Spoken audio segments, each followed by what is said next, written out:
சண்டேனா வீட்டில் ரெஸ்ட் எடுக்கணும். நம்ம வாழ்க்கை அப்படி இல்லையே. வான்கோழி பிரியாணி செய்யலான்னு பசங்க சொன்னாங்க. சரி, ஃப்ரெண்டோட தோட்டத்தில் போயிட்டு வான்கோழியை பிடிச்சாச்சு. ரெகுலராக சிக்கன் அதுவும் ஃப்ரெண்டு கடையில் தான் கொடுத்து வெட்டுவோம். அங்கேயே பிரியாணிக்கு ஏற்ற மாதிரி கொஞ்சம் பெருசாக பீஸ் போட சொல்லியாச்சு. பிரியாணிக்கு தேவையான இந்த கொத்தமல்லி, கருவேப்பிலை, மசாலா அது எல்லாமே வாங்கியாச்சு. வீட்டில் பிரியாணி நம்ம ஃப்ரெண்டே செஞ்சுட்டாங்க.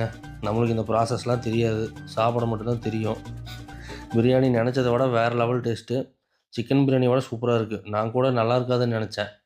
நீங்கள் வான்கோழி பிரியாணி சாப்பிட்ருக்கீங்களான்னு கமெண்ட்டில் சொல்லுங்கள். டீம் சிக்கனா டீம் வான்கோழியான்னு பார்க்கலாம்.